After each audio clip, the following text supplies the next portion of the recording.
Hey guys, this is Comic Uno, and today I'm doing a review for The Superior Spider-Man issue 17, which is the first appearance of Spider-Man 2099 in Superior Spider-Man, and going into the present time. So, before I start talking about this issue though, I just want to give you guys a couple updates, that on Dark Avenger Inc. we actually are doing reviews, in-depth reviews, for all the Villain Month titles from all the reviewers on Dark Avenger Inc., and I do have some in-depth reviews on Dark Avenger Inc. for Villain Month titles. That's Gorilla Grodd, issue 23.1, and Poison Ivy, issue 23.1 of Detective Comics. So if you want to go check those out, go check out Dark Avenger Inc. Also have, of course, episode 12 of Comic Uno, and that's the show where I review all the comics I read this week in one show. A lot of exclusive comics, some Villain Month stuff, some Marvel. Now, in past videos, I actually forgot to mention these, but I also have some digital comics that are in Comic Uno episode 12, which is Invincible and Ventriloquist. Also, got Poison Ivy, issue 23.1. We got Gorilla Grodd, issue 23.1. Venom, issue 40. Trillium, issue 2. Count Vertigo, issue 23.1 of Green Arrow. And The Superior Foes of Spider-Man, issue 3. So a lot of exclusive comics. Definitely go check out Comic Uno episode 12. It'll be a big episode. Go check that out. But let's talk about Superior Spider-Man issue 17. You know, an issue that a lot of people have been waiting for. You guys probably, if you guys don't know, the reason that Miguel is coming into the Superior Spider-Man series is because Dan Slott joked around and made a big rumor that Miguel was actually Superior Spider-Man. And then when everyone found out he wasn't, people got upset. So he's like, alright, I'll make it up. We'll bring Miguel into Superior Spider-Man. So we are getting Miguel into Superior Spider-Man. Great art on the cover, something that we've been expecting. We've seen this cover before. So I like the cover. It's cool. When I first saw the cover, I didn't notice that Superior Spider-Man was underneath the gargoyle. But yeah, cool cover. Was I looking forward to this? I've never read Spider-Man 2099, so I don't know much about Miguel, so I wasn't like, oh my god, Miguel's coming back, like a lot of other people were. But, you know, I was expecting some good hyped up issue. And sometimes Superior Spider-Man's a hit and miss for me, so let's see if I liked it.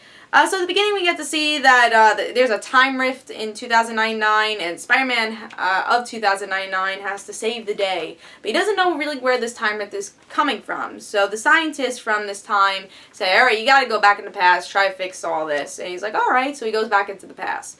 Now we're in Superior Spider-Man time, and Spider-Man has a baseball game, a regular baseball game, and for Horizon Labs, and we find out that Max Modell, he gets arrested because of all these crazy things that's been happening in Horizon. Really all the events, Spider Island, Lizard being in Horizon Labs, he's getting arrested for it. And Peter doesn't care, but everyone in Horizon Labs do care that he got jailed for all these things when it's kind of their fault also, and Horizon Labs is going to go in the deep end because of this. But someone takes over, and that is Liz Allen.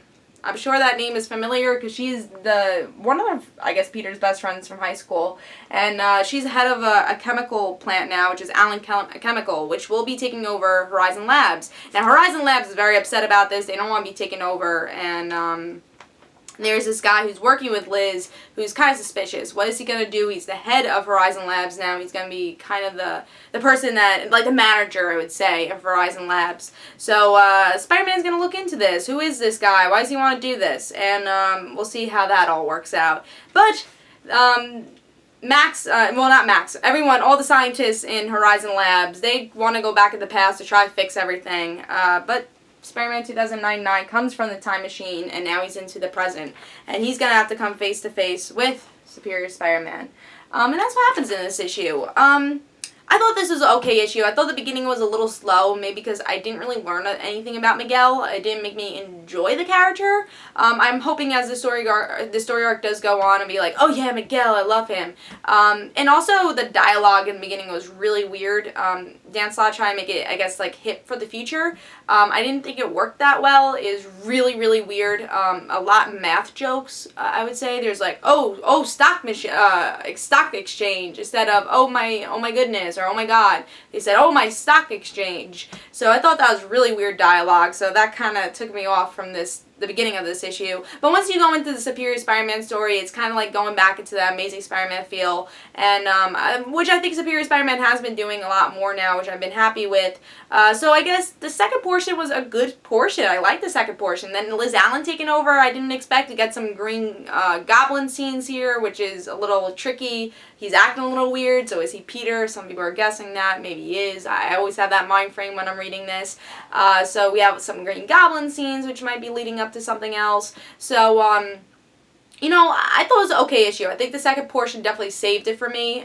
The first portion, again, I was a little bored, maybe because I don't know much about Miguel. I think Miguel fans will really like the first portion, but we'll see where this Spider-Man 2099 crossover will go.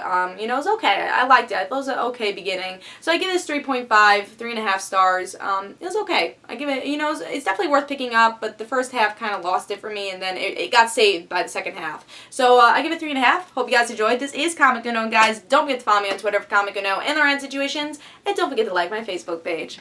Bye, guys.